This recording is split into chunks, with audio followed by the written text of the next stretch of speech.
Lady Thorne of the Thorne Empire, begging for an audience with the solar healer. My father Alistair's condition is critical.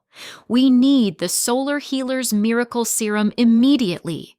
Even a single dose of the luminescence cure would save him. Go back. From this day forward, the solar healer no longer practices medicine. But madam, no exceptions. The voice echoed through the empty manor, disembodied and final. No figure appeared. No face was shown. Only the faint glow of bioluminescent light flickering from behind closed curtains. The solar healer was no ordinary doctor. It seemed they could not be forced. 3 months earlier, Mother, my birth family found me. Elara Vance stood in the small cottage where she'd spent 18 years perfecting her craft. Her late mentor's voice echoed in her memory. Hide your light, child. The world will consume you if they know what you can do. I'll listen to you, Mother. No more miracles, no more glowing serums. I'll go back to the Sterlings, be a regular girl, study quietly, and live a peaceful, normal life. She packed her wooden crate of herbs, extinguished the last glowing vial on her workbench, and walked toward the limousine waiting outside. Miss Elara, we've arrived. Welcome to Sterling Manor. The driver opened the door. Elara stepped out in her plain white linen dress, carrying nothing but her herb crate and a small leather journal. A servant whispered to another, Raised in the countryside. She's so plain, and she's only 18, but did you see that look in her eyes? So intense. Miss, please wait here. I'll inform the madame and the family council you've arrived. Elara glanced at the marble fountain in the courtyard, the gold-plated gates, the towering oil portraits lining the entrance hall. One painting, the founder's oath, was worth over 50 million. Anyone would stare. She's so young, from the country, and yet she didn't even gawk at the estate.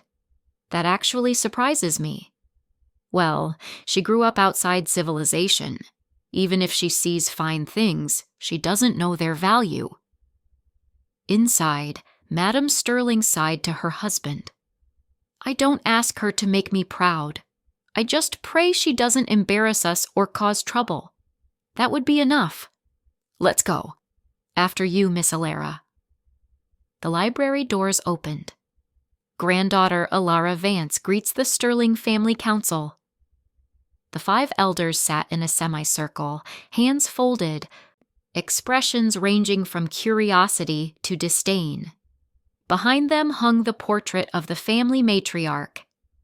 My dear girl, Grandfather Sterling said, his tone forced, when you were born, some criminal stole you from the hospital.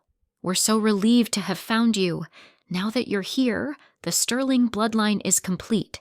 This is a joyous occasion. Elara, your eldest brother is managing a hostile takeover at the company. Your second brother is overseas finalizing a pharmaceutical merger. They couldn't be here to greet you, but they send their regards. Madame Sterling gestured to the woman seated at the high table. This is Seraphina. She's adopted, but she's been with us for years, like our own flesh and blood. From now on, you two must get along. Seraphina rose gracefully. She wore a deep sapphire velvet gown, platinum blonde waves framing her face, a beaded necklace glittering in the candlelight. Sister Elara, she purred, her voice dripping with false sympathy. You must have suffered so much in that rural town all these years.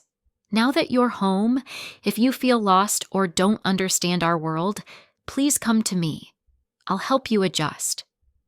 She pretends to care, but she's reminding the elders I'm an outsider, planting seeds of doubt, setting me up to fail. Elara met her gaze evenly. The adopted fraud. Seraphina. So the rumors are true. The days ahead won't be easy for you, Seraphina whispered as she passed.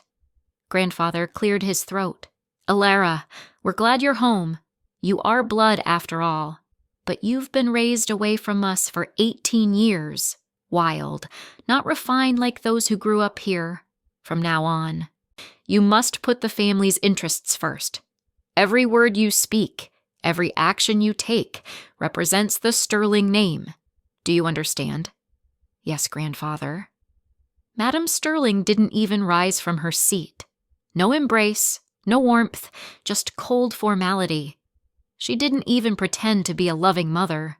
So distant, so calculated, cold-hearted, but honest at least. Stop lingering. Come sit. Everyone sit. Elara, since you're back with the Sterling family, we should change your surname. From now on, you'll be Elara Sterling. Grandmother, I know you mean well, but when I was taken, my mentor saved my life and raised me. I'd like to keep the name Vance as a tribute to her memory. The room fell silent. Your name is your choice. Keep whatever you wish. Grandmother's tone was ice. Butler, arrange for her to stay in the East Wing servants' quarters, as Madam ordered. A servant whispered, The East Wing? That's where the gardeners sleep.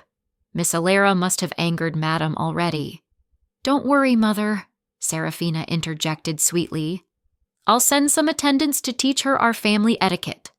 The girl looks exhausted. Let's all retire. Grandmother, let me help you to your room. Good. You're still the obedient one. Elara was led to a small, cold room in the East Wing. Miss, my name is Miss Hawthorne. Madam sent me to serve you. I used to assist Lady Seraphina. You've just come from the countryside and don't know our ways. You even dared contradict the elders. Madam asked me to guide you so you won't shame the Sterling name. Elara set down her crate. Ms. Hawthorne, you're dismissed. What? You may go. I don't need a condescending attendant. No employer does. You dare dismiss me? Immediately. Fool. She thought refusing the name change was a mistake, but accepting it would mean giving up my identity, becoming their appendage.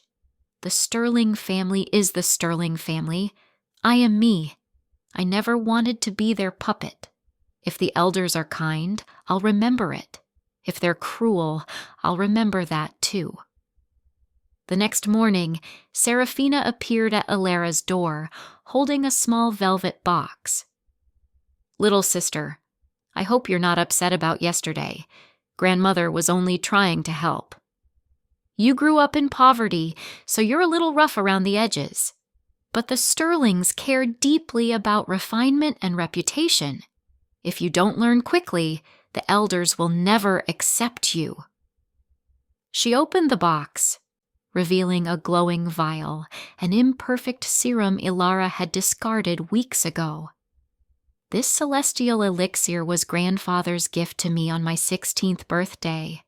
It's my most treasured possession. But you just arrived and probably don't have anything of value. So I'm giving you my favorite thing.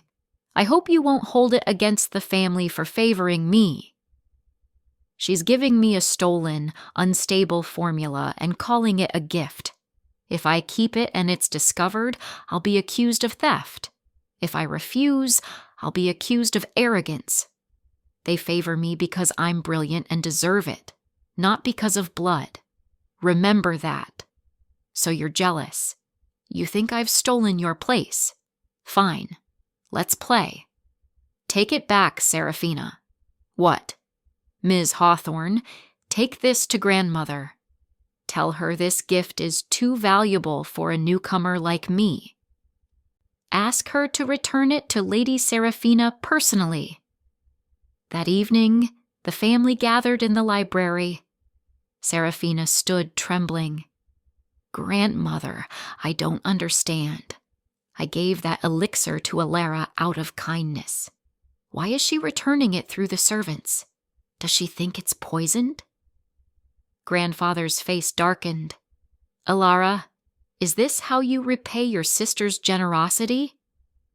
Before Elara could speak, Grandmother held up her hand. Elara brought this vial to me yesterday, before Seraphina ever offered it. She told me it was too precious to accept without the council's approval. I told her to keep it as a welcome gift. Now Seraphina wants it back? Seraphina's face went white. Grandmother, you said, I'm giving you my favorite thing so you won't be jealous. The elders favor me because I'm brilliant, not because of blood. Isn't that what you said? How does she know every word I said? Did she guess I was going to set a trap?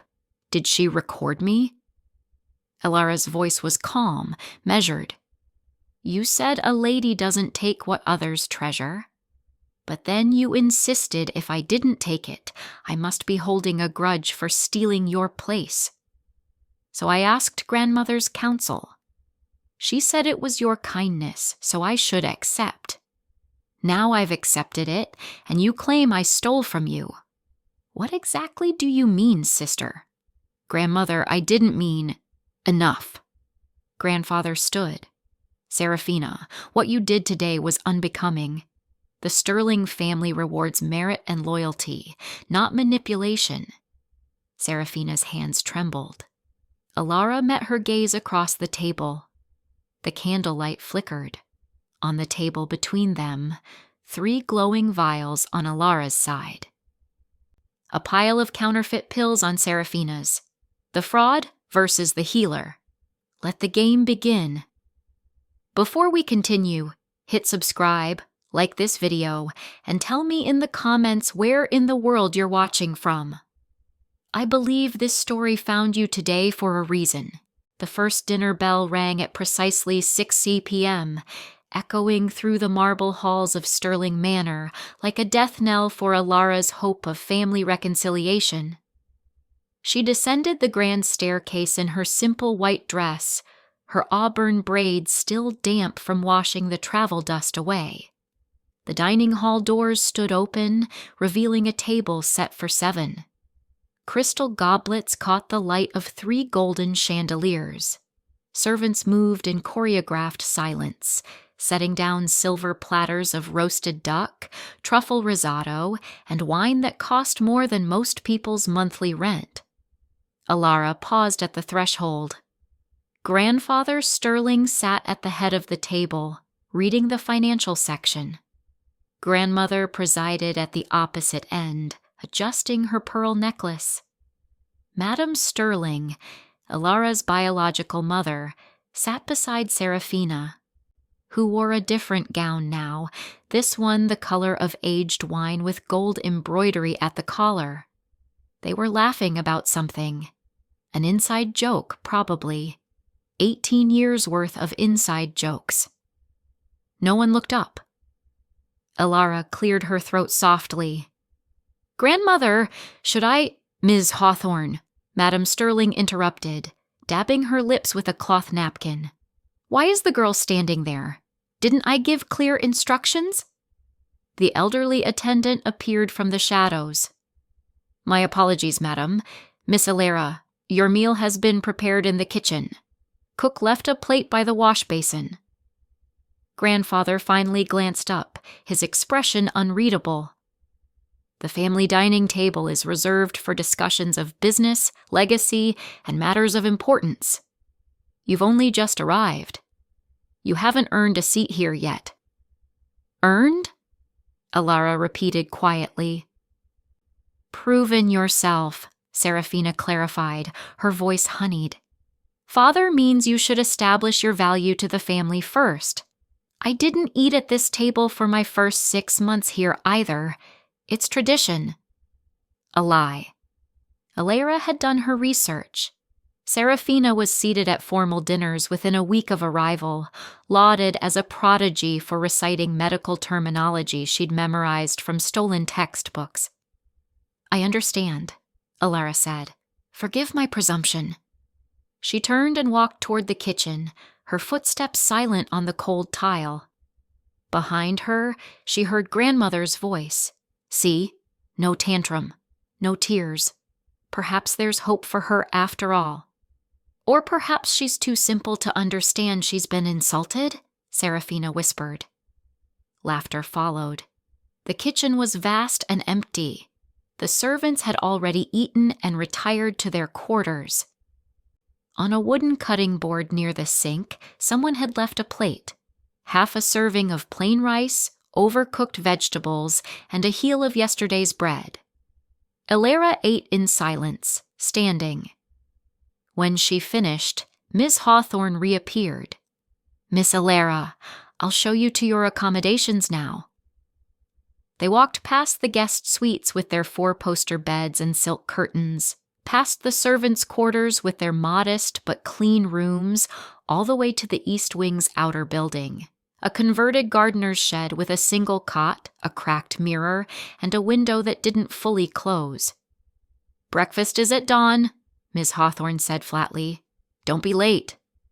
The door clicked shut. Elara sat on the cot and opened her leather journal. On the first page, in her mentor's handwriting, was a single instruction. "When they underestimate you, let them. The fall from arrogance is always steeper than the climb." She smiled faintly, pulled a hidden vial from her satchel, one that glowed soft gold in the darkness, and began to work. Seraphina waited until 2 a.m., when even the most dedicated servants had retired, before making her move. She'd watched from her bedroom window as the light in Elara's shed finally went dark an hour ago. The girl worked late. Too late for someone who claimed to be a simple herbalist. That alone made Seraphina suspicious. Nobody hunched over a workbench past midnight unless they were hiding something valuable. The East Wing door creaked as she pushed it open. Moonlight filtered through the cracked window, illuminating the pathetic space. A sagging cot, a wooden crate of dried weeds, and a small table cluttered with glass beakers, leather-bound notebooks. And Seraphina's breath caught. 3 vials sat in a row, each filled with liquid that glowed like captured starlight. The luminescence pulsed gently, casting dancing shadows across the walls. Even in the darkness, the light was unmistakable, hypnotic, valuable. "So the country bumpkin has secrets after all," Seraphina whispered. She crossed the room silently, her silk robe barely making a sound against the floorboards. The vials were labeled in Elara's precise handwriting: prototype X7, do not use. Unstable compound, requires secondary binding agent. Seraphina's lips curled into a smile. Warnings like that were exactly what geniuses wrote to protect their discoveries from theft. She'd seen it a dozen times in the research papers she'd plagiarized over the years. Scientists always tried to hide their breakthroughs behind cautionary language, but Seraphina knew better. This was the solar serum. It had to be. The glow, the careful storage, the paranoid labeling, everything pointed to Elara being more than she appeared. Perhaps she'd stolen the formula from the real solar healer. Perhaps she'd bought it on the black market. Either way, if Seraphina could present this to the Sterlings as her own creation, her position in the family would be unshakable. She reached for the middle vial. The glass was warm to the touch, almost feverish. The liquid inside swirled like liquid gold mixed with crushed diamonds. For a moment, Seraphina hesitated. What if the warning was real? What if... No, she was overthinking it. Elara was a nobody from nowhere. She didn't have the education, the resources, or the genius to create something dangerous. This was just a cheap scare tactic. Seraphina slipped the vial into her robe pocket and turned to leave. Behind her, one of Elara's notebooks lay open.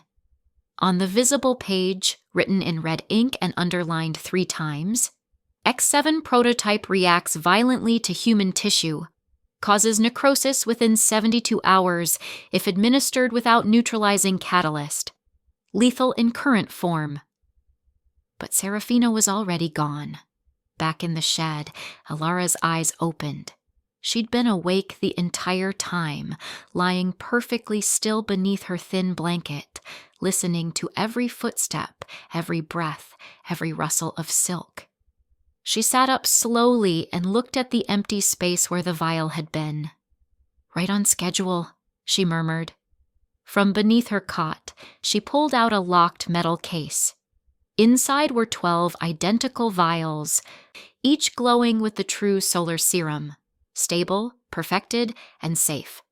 The prototype Seraphina had just stolen was designed for exactly one purpose: to expose a fraud. Elara opened her journal to a fresh page and began to write, "Day 2. Subject has taken the bait. Countdown begins." Outside, a crow cawed. The trap was set. 3 days after the theft, Seraphina called for a formal demonstration in the Sterling Library, and the entire family council assembled to witness her genius. The room had been transformed into a makeshift medical theater. Candelabras lined the walls, their flames casting flickering shadows across the towering bookshelves. The 5 elders sat in their usual semicircle, dressed in formal evening attire as though attending an opera rather than a medical procedure. Servants stood at attention along the periphery, forbidden to speak but required to bear witness. At the center of it all, lying on a velvet chaise lounge, was Thomas, a groundskeeper who'd fallen from a ladder 6 months ago and lost all feeling below the waist. The doctors had declared his condition permanent, incurable. Seraphina stood over him like a high priestess preparing a ritual sacrifice. She wore a pristine white laboratory coat over her sapphire gown, her platinum hair swept into an elegant chignon. On the table beside her sat the stolen vial, still glowing with that hypnotic golden light. She'd placed it on a silver tray surrounded by theatrical props, silver acupuncture needles she didn't know how to use, leather-bound medical texts she'd never read, and a mortar and pestle filled with crushed herbs for aesthetic effect. "Esteemed council," Seraphina began, her voice trembling with manufactured emotion, "what you're about to witness will change the Sterling family's legacy forever. I have spent years perfecting this formula, the Celestial Restoration Serum, a compound capable of regenerating damaged neural pathways and reversing paralysis." Grandfather Sterling leaned forward, his eyes gleaming with avarice. "Years, you say?" "Since I was 16, Grandfather. Every spare moment devoted to research." Madame Sterling dabbed at her eyes with a handkerchief. "Our brilliant girl. Our treasure." Elara stood in the far corner, positioned deliberately in the shadows where servants belonged. She wore the same white dress from her arrival, her braids simple and unadorned. No one had offered her a seat. No one acknowledged her presence at all. Seraphina lifted the vial with both hands, as if it were the Holy Grail itself. "Thomas, this may cause brief discomfort, but I promise you, within moments, you will walk again." She uncorked the vial. The golden liquid caught the candlelight as she poured exactly 3 drops onto Thomas's tongue. For 10 seconds, nothing happened. Then Thomas's eyes went wide. His fingers twitched, his toes curled. Color flooded back into his ashen face, and with a gasp that sounded almost like a sob, he sat upright. "I can feel my legs," he whispered. "I can feel them." The room erupted. "Impossible!" Grandfather surged to his feet. "A miracle!" Grandmother clutched her pearls. Thomas swung his legs off the chaise and stood, shakily at first, then with increasing confidence. He took 1 step, then another. Then he was walking. Tears streaming down his weathered face as the servants burst into applause. Seraphina accepted their adoration with practiced humility. bowing her head as though the praise embarrassed her. "I only did what any physician would do. I merely—" "You're a goddess!" Madame Sterling embraced her. "Our family will be legendary. Do you understand what this means? The Thornes, the Blackwoods, every elite family in the nation will come begging for your services." Grandfather was already calculating. "We'll patent the formula immediately, establish the Sterling Institute of Advanced Medicine. Seraphina as the director, naturally." "Naturally," Seraphina agreed, fighting to keep the triumph from her voice. Someone finally noticed Elara. "And what about the other one?" An aunt gestured dismissively toward the corner. "She's just been standing there gawking like a simpleton, didn't even offer to help." "What could she possibly offer?" Seraphina said sweetly. "She's never studied medicine. She only knows weeds." Laughter rippled through the council. Elara said nothing. Her eyes were fixed on Thomas, whose euphoric smile was already beginning to falter. She checked her pocket watch. 71 hours and 14 minutes until the necrosis began. The call came at dawn, less than 12 hours after Thomas walked across the Sterling Library, and it changed everything. Grandfather answered his private line on the second ring, still in his dressing gown. His expression shifted from irritation at the early hour to shock to something approaching religious fervor in the span of 30 seconds.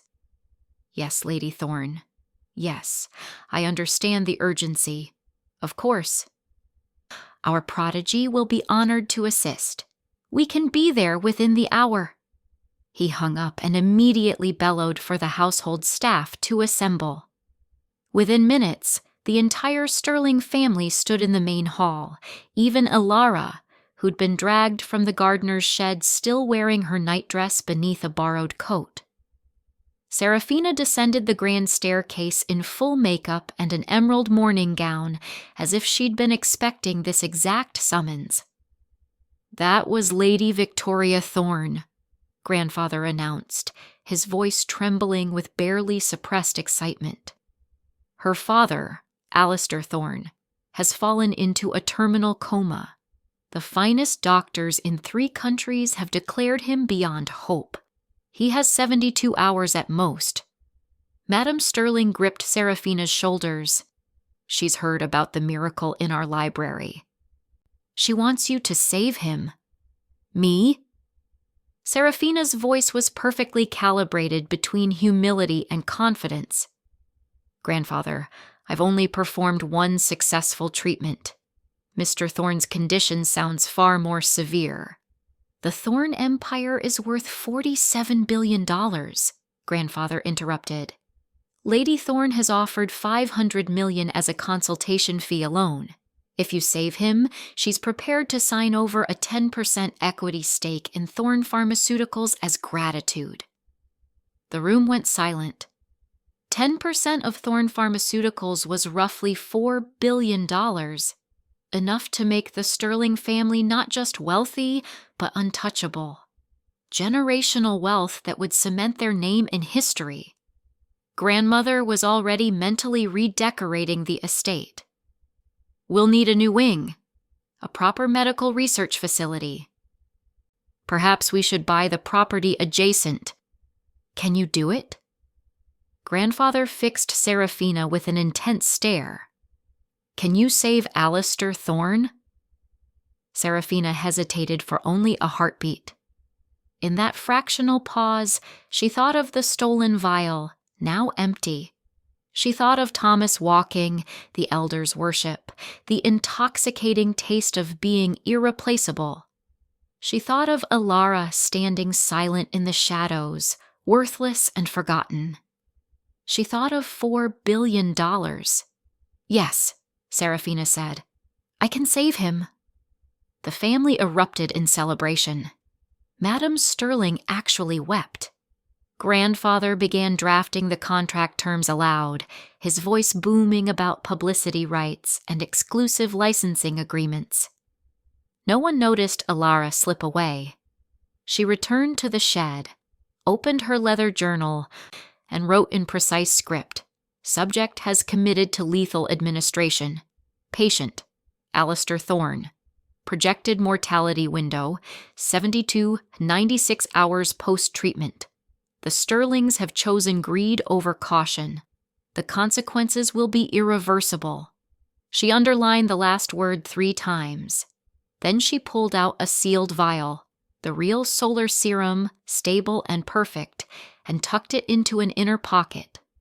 By noon, the Sterling convoy was en route to Thorne Manor, Seraphina riding in the lead car like a conquering general, while Elara followed behind in the servant's vehicle, invisible and patient. The countdown had begun. The Sterlings waited until Elara stepped inside Thorne Manor's library before they made their move. "Elara, dear," Madame Sterling called from the doorway, her voice dripping with false sweetness. "We need you to wait here while we handle the contract negotiations. The Thornes prefer to keep these meetings intimate, immediate family only." Elara turned from the bookshelf she'd been examining. Through the tall windows, she could see the main wing of the estate where Alistair Thorne lay dying in his private medical suite. Seraphina was already there, surrounded by lawyers and physicians, preparing for her grand performance. "I understand," Elara said quietly. "I'll wait." "Wonderful." Madame Sterling's smile didn't reach her eyes. She stepped backward into the hallway. "We'll send someone to fetch you when it's over." The heavy oak door swung shut, the lock clicked, then a deadbolt slid into place, then another, then the distinct sound of a key being pocketed. Elara walked to the door and tested the handle. It didn't budge. She pressed her ear against the wood and heard grandfather's voice on the other side, low and urgent.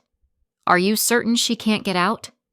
"The windows are 30 feet up and barred," Madame Sterling replied. "The door is solid mahogany with reinforced hinges. She's not going anywhere." "Good." Grandfather's footsteps receded. "We can't risk her saying something foolish in front of the Thornes. One awkward question about Seraphina's credentials, one mention of her country background, and this entire deal could collapse. What if she causes a scene, screams or bangs on the door? The library is soundproofed. Father Thorne had it built for private business discussions. She could scream until her voice gives out and no one would hear." Their voices faded as they walked toward the medical wing. Elara stood in the silence, surrounded by floor-to-ceiling bookshelves filled with medical texts, historical archives, and pharmaceutical research journals. A portrait of the late Mrs. Thorne hung above the fireplace, her painted eyes seeming to watch with knowing sadness. This was it, the ultimate insult. They didn't just dismiss her, they literally locked her away like an embarrassment to be hidden during important company. Any other person might have raged, might have pounded on the door or wept at the humiliation. Elara smiled. She walked to the nearest shelf and began pulling specific volumes. Advanced toxicology, neural regeneration studies, case files of misdiagnosed paralysis. She carried them to the large mahogany table in the center of the room and arranged them in a precise pattern. Then she sat down, pulled out her pocket watch, and began to wait with the patience of someone who knew exactly how this would end. Through the windows, she could see figures moving in the medical wing. Seraphina's platinum hair caught the light as she gestured dramatically, no doubt explaining her breakthrough research to the assembled witnesses. Lawyers shuffled papers. The Sterling family stood in a proud cluster, already counting their billions. Elara opened her journal and wrote, "Hour 1. Subject preparing lethal administration. Family has imprisoned the antidote in the library. Poetic, really. They've locked away their only salvation and don't even know it." She checked her pocket. The true solar serum was still there, glowing faintly through the fabric. Somewhere in the medical wing, Seraphina uncorked the stolen prototype. Somewhere in that same room, Alistair Thorne's fate was being sealed, and Elara sat alone in her prison, surrounded by books, waiting for the screams to begin. Seraphina's hands trembled only slightly as she held the vial above Alistair Thorne's blue-tinged lips, not from fear, but from the intoxicating anticipation of $4 billion. The medical suite was packed with witnesses. Lady Victoria Thorne stood at the foot of her father's bed, her face carved from desperation and hope. 3 of the nation's top physicians clustered near the monitoring equipment, their expressions ranging from skepticism to morbid curiosity. The Sterling family had positioned themselves prominently near the windows, grandfather already mentally spending the fortune while Madame Sterling recorded the moment on her phone for posterity. "This is the Celestial Restoration Serum," Seraphina announced, her voice steady despite her racing heart. "The same compound that cured complete paralysis 3 days ago. Mr. Thorne's condition is more severe, but the fundamental principle remains. The serum regenerates damaged neural pathways and reverses cellular decay." One of the physicians frowned. "That's theoretically impossible. The blood-brain barrier would you prefer theories or results, Doctor?" Seraphina met his gaze with manufactured confidence. "I've already produced one miracle. Shall I produce another?" Lady Thorne's voice cracked. "Please, just try." Seraphina uncorked the vial. The golden liquid caught the afternoon light streaming through the windows, casting strange shadows across Alistair's corpse-pale face. For a heartbeat, she hesitated. What if Elara's warning label had been genuine? What if this really was unstable? No. Country girls didn't create miracles. They stole them. She tilted the vial and let 3 drops fall onto Alistair's tongue. 10 seconds of silence. 20. Then Alistair Thorne's eyes snapped open.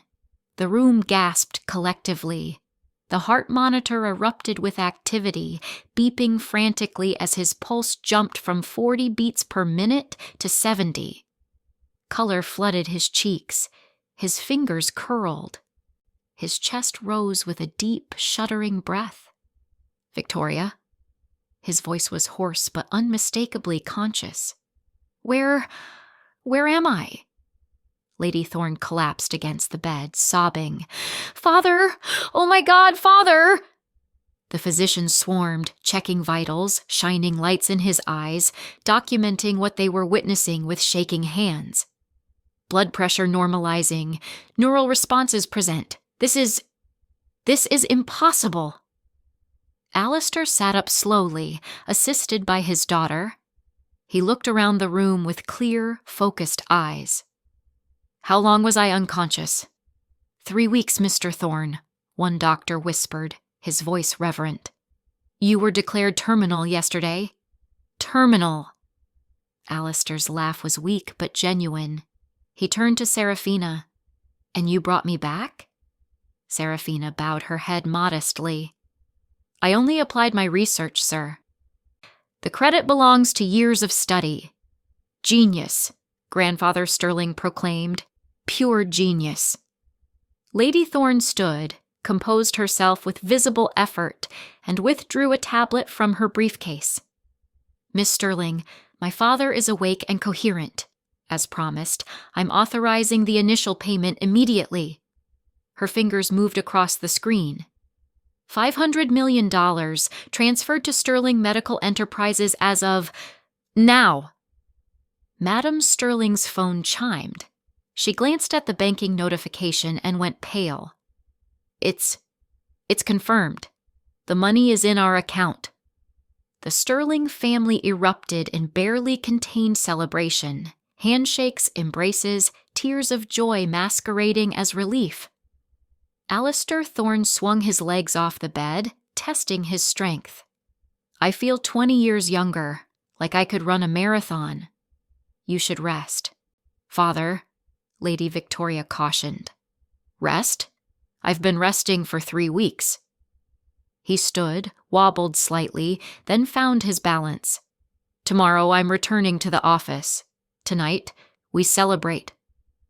For exactly 5 minutes, Alistair Thorne was the picture of miraculous recovery. Then, as Seraphina accepted a champagne toast from Grandfather Sterling, as the physicians debated publishing this case in every medical journal, as the Sterlings mentally spent their fortune, Alistair's smile faltered. His hand went to his chest, and in the library, locked away and forgotten, Elara checked her watch and whispered, "Right on schedule." The champagne glass shattered against the marble floor exactly 6 minutes after Alistair Thorne took his first steps, and the celebration died with it. Alistair clutched his chest, his face contorting as though an invisible hand had reached into his rib cage and squeezed. The healthy color that had flooded his cheeks drained away in seconds, replaced by an ashen gray that made him look more corpse than man. Black veins spiderwebbed beneath his skin, creeping up his neck like poisonous vines. "Father!" Lady Victoria caught him as his legs gave out. "What's happening? Doctor?" The 3 physicians lunged forward, but their instruments told a story none of them wanted to believe. The heart monitor shrieked. Alistair's pulse skyrocketed to 160, then 180, then became so erratic the machine couldn't track it. His temperature spiked to 104 degrees in 30 seconds. His blood... One doctor held up a syringe he'd just drawn. The sample was dark, almost black, with an oily sheen. "My God, what is this?" "Cellular necrosis," another whispered, staring at the readout. "His cells are dying. All of them. Simultaneously." Alistair screamed, a sound of pure agony that sent the Sterlings stumbling backward. His skin began to crack at the edges, spider webs of black spreading from his fingertips, the same fingers that had been strong enough to shake hands moments ago. Grandfather Sterling's voice cut through the chaos. "Seraphina, do something!" Every eye in the room turned to her. Seraphina stood frozen, the empty vial still clutched in her trembling hand. Her mind raced through every medical textbook she'd skimmed, every formula she'd plagiarized, every performance she'd faked. Nothing. She had nothing. The serum was supposed to work. Thomas had walked. He was still walking, wasn't he? "Miss Sterling!" Lady Victoria's voice was ice. "Fix this, now!" I don't..." Seraphina's carefully constructed confidence shattered like the champagne glass. This shouldn't be happening. The formula worked perfectly before. Maybe his condition was too advanced. Maybe you're a fraud. One of the physicians snatched the vial from her hand, examining the residue. "What was in this? What did you give him?" "The Celestial Restoration Serum. The same one that cured paralysis." "Then why is his neural tissue dissolving?" The doctor thrust a tablet at her, showing scans of Alistair's brain. Black spots bloomed across the imaging like ink stains. "This isn't healing. This is accelerated death." Alistair convulsed violently. Foam gathered at his lips, tinged pink with blood. The monitors screamed a symphony of failure, crashing blood pressure, failing kidneys, liver shutting down. "Counteragent," Lady Victoria shouted. "There must be a counteragent. You wouldn't create something this powerful without a failsafe." Seraphina's mouth opened and closed soundlessly. Counteragent? Of course there would be a counteragent. Real scientists always created antidotes. But she wasn't a real scientist. She was a thief who'd stolen an incomplete formula from a girl she'd underestimated. The word came out as a whimper. I don't have one. The room went silent except for Alistair's labored breathing. Madame Sterling grabbed Seraphina's shoulders, shaking her. What do you mean you don't have one? You said you spent years perfecting this. I did. I don't understand what went wrong. You're lying, one of the physicians said flatly. You stole this formula, didn't you? You have no idea what you've actually created. Grandfather Sterling's face went from red to purple. He saw it all crumbling. The money, the prestige, the legacy. Worse than losing it, they'd be destroyed. Sued into oblivion. Criminally charged. The Sterling name would become synonymous with fraud and murder. Someone get help, he croaked. Call every specialist in the country. Offer anything. Everything. Lady Victoria's voice was deadly calm. The only person who can save my father now is whoever created that formula. The real creator. Her eyes fixed on Seraphina with laser precision. So tell me, Miss Sterling, who did you steal this from? In the library, Elara stood and walked to the door. It was time. The library door exploded inward with a crack that echoed through Thorne Manor like a gunshot, and Elara stepped through the splintered wood as though she'd been waiting for this exact moment her entire life. She hadn't picked the lock or called for help. She'd simply channeled enough force into a single kick that the reinforced hinges tore free from the frame. Her white dress was streaked with dust and wood splinters. Her auburn braids had come partially undone, but her eyes, those eyes the servants had called terrifying, burned with absolute clarity. The medical suite fell silent except for Alistair's rattling gasps. Elara? Madame Sterling's voice cracked. How did you get out of a locked room? Elara's tone was conversational, almost pleasant. The same way I've done everything else you've witnessed, with skills you were too arrogant to notice. She walked past the frozen physicians, past the trembling Seraphina, past her own family who shrank back as though she'd transformed into something foreign and dangerous. She stopped at Alistair Thorne's bedside and looked down at the dying man with clinical assessment. Black veins covered 70% of his visible skin now. His breathing was shallow. The monitors showed multiple organ failure in progress. 90 seconds, Elara said quietly. Maybe less. Lady Victoria grabbed her arm with desperate strength. Can you save him? Please, if you know anything. I know everything. Elara reached into her inner pocket and withdrew a vial identical to the one Seraphina had used. Except this one glowed brighter, purer, like concentrated sunlight trapped in glass. This is the true solar serum. Stable, perfected, and the only thing that will neutralize the poison currently destroying your father's body. Grandfather Sterling found his voice. You're the solar healer? The one whose help you rejected 3 months ago when the messenger came to your door. Elara's smile was sharp enough to draw blood. The one you housed in a gardener's shed, the one you locked in a library to keep her from embarrassing you. The elders' faces cycled through shock, horror, and dawning comprehension. Seraphina stumbled backward. That's impossible. You're nobody. You're just what? Elara turned to face her. A country girl who doesn't know the value of fine things? A simpleton who stood in the shadows watching? Tell me, Seraphina, how does it feel to realize you stole a failed prototype because you were too stupid to read the warning label? You set me up, Seraphina whispered. I gave you exactly what you deserved. Enough rope to hang yourself. Elara turned back to Alistair. And now, an innocent man is dying because this family chose a beautiful lie over an inconvenient truth. Madame Sterling reached out. Elara, please. We made a mistake. We didn't know. You didn't want to know. Elara uncorked the vial. The room filled with soft golden light that seemed to push back the shadows. You saw a girl in a simple dress and decided she was worthless.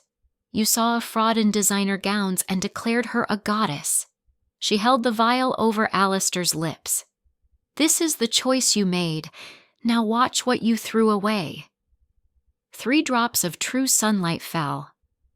Alistair Thorne's eyes opened clear and bright, the black veins retreating like shadows fleeing dawn, and the Sterling family understood, too late, exactly what their arrogance had cost them. Everything. Alistair Thorne sat up 30 seconds after the true solar serum touched his tongue, and the first words he spoke sealed the Sterling family's fate forever. "Who are you?" he asked Elara, his voice stronger than it had been in months. The black veins had vanished completely. His skin glowed with health. The monitors sang with perfect vitals. "Elara Vance," she said simply, "the solar healer." "The solar healer is a myth," one of the physicians breathed. "A legend." "Legends don't break down locked doors or cure necrotic poisoning in 30 seconds. Elara set the empty vial on the bedside table. "Mr. Thorne, you were administered a volatile prototype by someone who stole it from my research and didn't understand what she was using. You're stable now, but you'll need follow-up treatments over the next week to ensure complete cellular regeneration." Lady Victoria's eyes glistened with tears of relief and rage in equal measure. "Miss Vance, name your price. Anything." "My price is simple. The truth." Elara turned to face the Sterling family, who stood clustered together like criminals awaiting sentencing.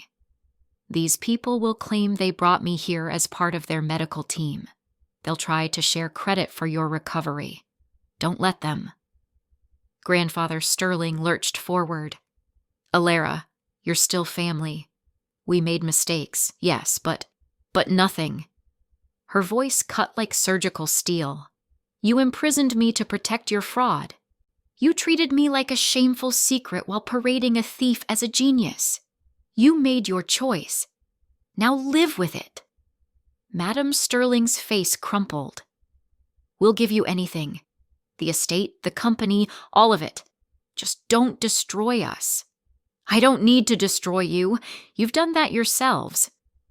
Elara walked to the window, looking out over the Thorne estate. "Lady Victoria, I assume you paid the Sterlings a consultation fee?" $500 million, Lady Victoria said, her voice hardening. "Transferred before the treatment. For a treatment that nearly killed your father. I believe that's called fraud. Attempted murder, actually, given the negligence involved." The color drained from Grandfather Sterling's face. "It was a mistake. A terrible accident. It was arrogance," Elara corrected. "You were so desperate to look important that you bet a man's life on a formula you knew nothing about." Alistair Thorne swung his legs off the bed, standing with ease. His voice carried the weight of a man who'd built an empire from nothing. "Miss Vance saved my life. The Sterling family endangered it." He looked at Lady Victoria. "Call our legal team. I want every penny returned with interest. Then I want a lawsuit filed for criminal negligence, fraud, and attempted manslaughter." "Father, they could have killed me, Victoria. They almost did." His gaze fixed on Seraphina, who'd collapsed into a chair, trembling. "And you'll never practice medicine again. I'll personally ensure every medical board in the world knows your name." Seraphina buried her face in her hands. Grandfather Sterling's legs gave out. He caught himself on a chair, his empire crumbling in real time. The $500 million they'd received would be seized as evidence. The lawsuit would cost millions more in legal fees. The scandal would destroy every business relationship they had. The Sterling name would become poison. "Please," he whispered. "Elara, you're our daughter. Our blood. Doesn't that mean anything?" Elara met his eyes with the same calm intensity she'd shown since arriving at their doorstep. "It means I gave you every opportunity to see me. You chose blindness. Now you get to live with that choice forever." She turned to Lady Victoria. "I'll prepare Mr. Thorne's treatment schedule. My fee is standard, $1 billion, plus a formal apology to every person your family has ever dismissed as worthless." "Done," Lady Victoria said immediately. Elara walked toward the door, past the stunned physicians, past the destroyed Sterlings, past the wreckage of everything they'd built on lies. At the threshold, she paused. "You made one mistake," she said without turning around. "You replaced a miracle with a fraud. And miracles, once lost, don't come back." The door closed behind her. In the silence that followed, the Sterling family finally understood. They hadn't just lost their fortune, they'd lost their future. 6 months later, Elara stood in her own clinic, funded entirely by the Thornes, while the Sterling estate was auctioned to pay legal settlements. The lesson was brutal but clear. Substance always outlasts status. The Sterlings had worshipped the appearance of genius, while the real thing scrubbed their floors. They'd chosen a polished fraud because she looked the part, rejecting the miracle because it came in simple braids and a white dress. In the end, they lost everything, not because Elara destroyed them, but because they destroyed themselves the moment they valued image over truth. The world doesn't reward what glitters, it rewards what works. And when you replace the real thing with a beautiful lie, you don't just lose the truth, you lose your future.